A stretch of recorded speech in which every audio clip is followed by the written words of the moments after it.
بھول کب پائی حسین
عزیزان محترم، اورلانڈو میں طوفان آنے والا ہے، حفاظت کے لیے اور بیماروں کی شفاعت کے لیے 5 مرتبہ عما یجبون۔ بسم اللہ الرحمن الرحیم۔ عما یجیب المضطر اذا دعا ویکشف السوء، عما یجیب المضطر اذا دعا ویکشف السوء، عما یجیب المضطر اذا دعا ویکشف السوء، عما یجیب۔ نام لو جب پیو پانی، ان سبیلوں سے ہی ملتے ہیں جنا کے راستے، درس دیتی ہے سبیلے اہل دل کے واسطے، ٹھنڈا پانی جب پیو، ٹھنڈا پانی جب پیو، تشنا لبوں کا نام لو جب پیو پانی، حسین ابن علی کا نام لو جب پیو۔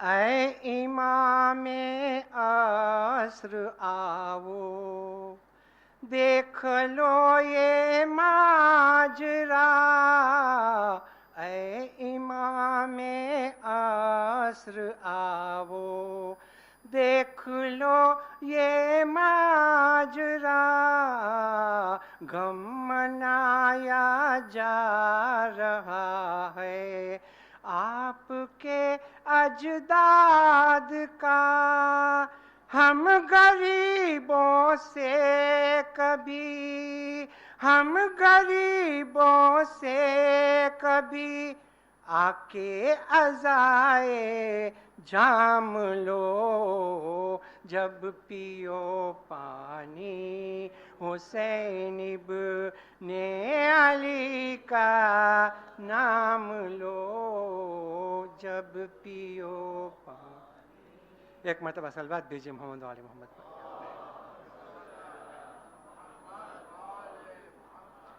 بسم اللہ الرحمن الرحیم۔ هل من ناصر ینصرنا، کربلا آج بھی زندہ ہے اور قیامت تک زندہ رہے گی۔